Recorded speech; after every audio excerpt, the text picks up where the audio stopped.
our next speaker is Loren Nicholls from also from UQ, and she'll be talking about the Gunpowder Capricorn Copper region. Excellent, that all looks good. Loren, I'll leave it to you. Thanks, Karen, and thank you for inviting me to be part of this webinar. So my PhD is a little bit different from the geology specific projects that we've listened to today, as I'm applying my background in exploration geology and geochemistry to look at mine waste a little bit differently. So we are using geometallurgical characterisation to look at cobalt prospectivity and waste valorisation at the Capricorn Copper mine. Now, I'm also only in the early stages of my PhD. I haven't even hit confirmation yet. So this will give you an introduction to my research. And it's also a nice segue into the next GSQ webinar with my research group at SMI. So first, we need to talk about the fact that as the mining industry, we have a huge mine waste challenge in front of us. This includes everything from waste rock to tailings to mineral processing water to heap leach to sludges. There are 100 billion tonnes of solid waste estimated to be generated each year from the primary production of minerals and metals, and around 3,500 active mine waste facilities around the world. Now, as an exploration geologist, I never really considered this, but this is the largest amount of man-handled material in the world. And the facilities we build to store them, such as tailings dams, are some of the biggest man-made structures on the planet. The enormity of the material is huge, and we are going to have to find better ways of managing it as the load increases as ore bodies get deeper and more complex. So if we just look at tailings, there are an estimated 217 billion cubic meters of tailings stored globally.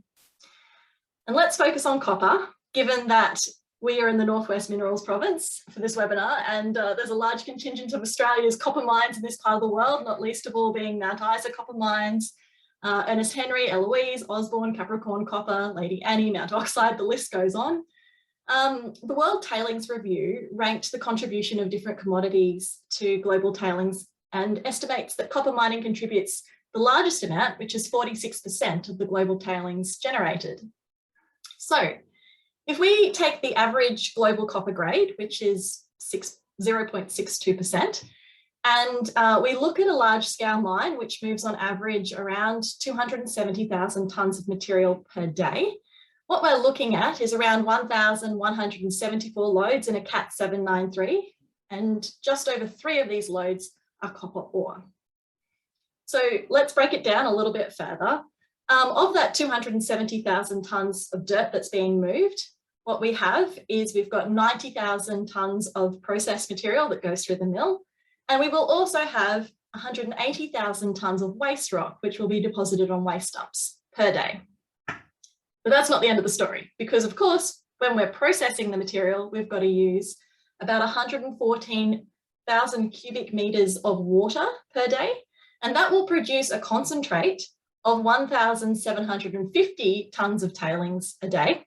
Tonnes of concentrate a day, but it will also produce tailings solids, of which there are 88,000 tonnes, which is 50 times the amount of concentrate.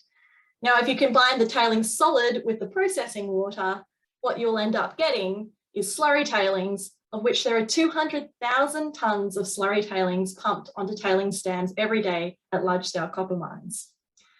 This is not sustainable, so what are we going to do about it? Well, the Queensland government, as part of their New Economy Minerals Initiative, is aiming to secure Queensland's supply of critical metals and new economy minerals in the future. And as part of this, they're funding an Old Mines New Value project under Package 1, which looks at sourcing value of critical metals from mine waste.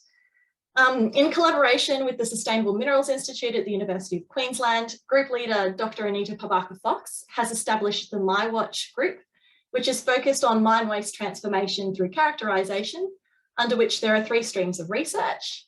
Stream 1, which undertakes a first pass waste characterisation of 24 sites for critical metals.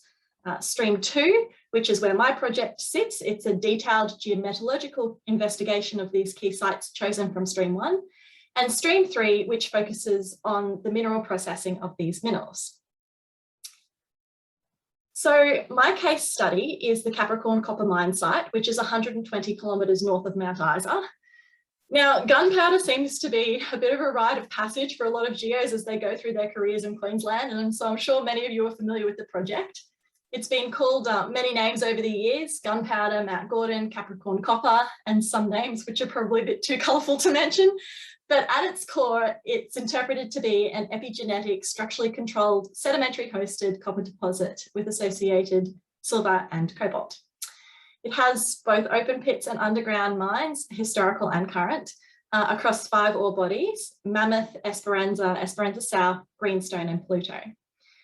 In terms of mineral processing, there is a sag mill and sag and ball mill, rougher and cleaner flotation stages, thickeners for concentrate and tails dewatering.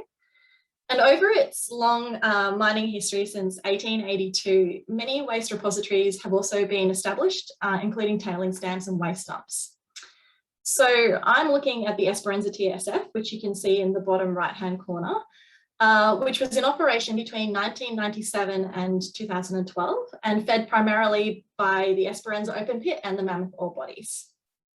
The geology of these ore bodies is really important to understand to begin to characterise the tailings that they produced.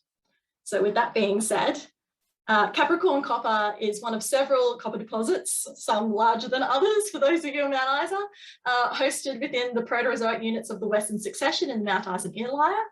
Mammoth and Esperanza are the 2 main ore bodies, and these are actually developed in different host lithologies, which are juxtaposed against each other along the Mount Gordon fault zone. So if you look in the top right-hand corner image, you can see that the fluids are concentrated along northeast striking braided structures with mineralized zones at structural branching and cross-cutting areas. Now looking at the strat column in the center of the slide, the Mammoth deposit is hosted by the Whitworth quartzite of the Myali subgroup within the Leichhardt Super Basin, while the Esperanza deposit is hosted by siltstones of the Esperanza Formation in the McNamara group in the Isa Super Basin. Gee, that's a mouthful. Copper mineralization occurs as both supergene and hypogene sulfides, with chalcocite minerals, cobalite, bornite, overprinting, replacing and infilling primary minerals such as bornite and chalcopyrite veins, breccia, fill, and massive sulfides. So cobalt has been considered as a byproduct at Capricorn Copper, however, no resource has officially been released. A study completed in 2006 at the University of Western Sydney investigated cobalt mineralisation in some Australian deposits, and one of these was Esperanza. It found that the largest cobalt assay contribution actually came from cobaltiferous pyrite, with minor contributions from cobaltite and arsenopyrite. So with cobalt evident in the primary ore, the potential for a cobalt resource in tailings is quite high, given that pyrite would preferentially be rejected from the concentrate and directed towards the tailings stream. At the Capricorn Copper TSF, it was primarily fed by the Esperanza ore tailings, and therefore we can assume that there's a reasonable cobalt endowment in this waste material. The same is possible for tailings of some of the other copper and nickel deposits in Queensland, not least of which are the Mount Isa mine tailings. As you can see from the map in the lower right-hand corner by Helen's group, there are a number of significant not only copper and nickel deposits, but also cobalt deposits throughout the Northwest Queensland mineral province. And the potential for processing cobalt from not just primary ores, but also secondary resources such as waste rock, tailings, heap leach and stockpiles could really contribute to Queensland's cobalt inventory. So I started my PhD this year in February. So this opportunity to present will hopefully give you some insight into what's to come, and I'm really looking forward to sharing more with you as the project progresses. But the scope of the project will conduct a detailed geometallurgical characterisation of the tailings mineralogy, look at cobalt tenor and deportment in the context of mine to mill details. We also hope to look at cobalt cycling in the near surface environment. Then we will look at recovery options and other waste valorisation, and eventually tie it all back into an economic risk framework based on circular economy principles to assist both Capricorn Copper and the Queensland Government to determine the viability of critical metal waste projects in Queensland. So to date, I've conducted my sampling and some preliminary geochemistry, but as you can see, there's a lot more that has to be done. So It's a very exciting project to be working on.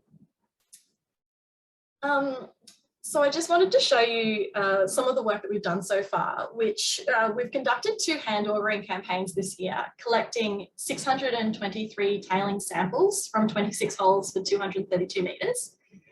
The holes we augured are the yellow and green colours on the drone image that you can see there, and they're labelled with the depths that we drilled. So 10 metres was the maximum.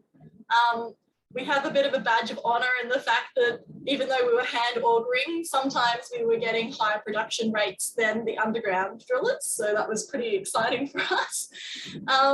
We also took waste rock, grab samples and scrapings of what we think are iron, cobalt and copper sulfates, salts and clays from the surface of the dam.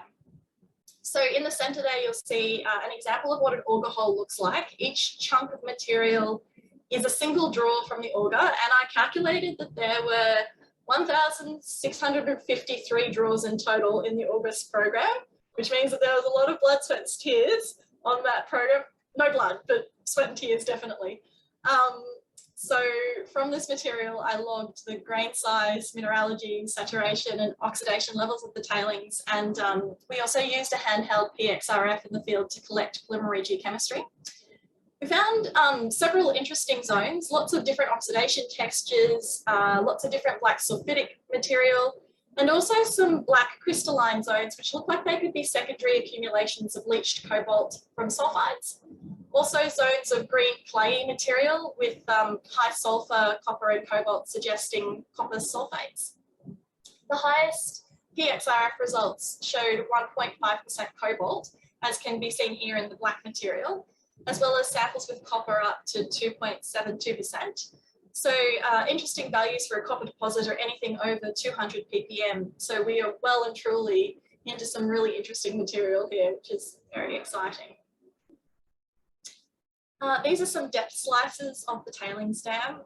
We observed that cobalt appears to be depleted in the upper weather facies, and that it kicks up straight away as soon as you get into the more sulfidic, fresher looking material. And this is probably related to 2 things: the cycling of cobalt in the superficial environment after deposition, and also the source material that's feeding it. So given that the first 2/3 of the tailings dam was dominated by Esperanza material, which is known to have higher cobalt values than Mammoth, it is expected that cobalt values would increase with depth, as you can see on these depth slices. It also appears to concentrate in the northern and eastern areas of the dam. Now, geochemical correlations, really basic ones, show that cobalt is commonly associated with iron, and we interpret that this sits in the pyritic material, which is in line with the 2006 study conclusions. However, the highest cobalt values are actually associated with manganese, which leads us to question the scavenging of this material in the tailings environment. Early work by Anita, pre my PhD, has suggested that cobalt actually occurs in at least 2 phases in the waste, in pyritic sediments and also as manganese oxides. And laser ablation pyrite mapping in the tailings indicated that cobalt occurred in multiple forms as pervasive cobalt in pyrite, as lattice-bound micro-inclusions, and also as larger zoned inclusions. So this really sets the scene for my investigations into cobalt mineralogy and textural relationships, liberation factors, cycling of cobalt between saturated and oxidized zones, and the proxies and source feed, which can indicate cobalt tailings resources and inform the prospectivity and economic viability of a cobalt resource and its recovery at Capricorn Copper mine. So people have always told me that a PhD will take many different paths before it concludes. However, it's nice to start out with a roadmap and good intentions. My PhD is a collaborative project between the Department of Resources and the Sustainable Minerals Institute. And I kind of like to think of it as a feasibility study for economic rehabilitation in Queensland, looking at green ore bodies and providing a risk-benefit framework based on circular economy principles in the Northwest Queensland Minerals Province. So thank you very much to the Department of Resources, to Helen and Vlad for their funding and direction with this project so far, and a massive thanks to my sampling team, who you can see pictured there, of Kate, Roger, Dom and Mark.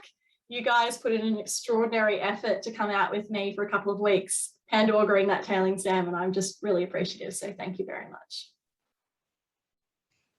Excellent. Thanks very much, Loren. that was great. And that's my first overview of where you're at on your PhD. So I thoroughly enjoyed that. Thank you very much. Now, we'll give people a minute. Any quick questions? I'm just checking back and forth with the Q&A in the chat, or any questions from our panelists at the moment. Look, I have one question. You were looking like you did. That's but it's more of a fun question. And we'll get to the more serious one. And there is a storm right over the top of me at the moment. Oh no, it was actually crashing right over me right while I was talking. It's like, oh my goodnesses. So I hope I don't like lose signal or anything. But you said that your drilling hand auger production rates were higher than the underground drillers. Yeah, it's quite a badge of honour for us, considering how hot it was out there. So quite proud of that one. My recollection is that DDH1 is doing the underground drilling at Capricorn. Is that correct? That would be correct. Okay, so for the audience, that's my partner who runs DDH1 in Eastern Australia. So I will be bringing that up with him over dinner this evening. And his underground drillers can't even beat a team of hand augers. And I think that's given our audience enough time now to think of some questions. So yes, go far away. Exactly. So Home has a question. Will you use any sequential extraction procedure methods for speciation and geochemical studies on your samples? Yeah, that's the hope. That's the hope. So once we do the MLA work on the samples, we'll start looking at recovery processes that we can use. We'll look at all sorts of different methods where certainly we've got on the team, so the group that's working with the GSQ from SMI has many different amazing researchers on it. They've got flotation specialists, they've got bioleaching specialists, they've got all sorts of like hydrometallurgy, all sorts of expertise. So I'm looking to tap into all of them to be able to look at different recovery methods. But as I said, I'm only 8 months in, so I'm still doing my literature review at the moment, and my confirmation is coming up in a couple of months' time. So I'll keep you posted. Excellent, thanks. And a comment from Mark, but not a question. Cobalt at Sunrise in New South Wales, he says, is associated with clays, i.e. aluminium as well as iron and manganese. Something that's interesting. To look out for. And Scott says, very interesting and enjoyable talk. Thank you. So with that, thanks very much, Loren.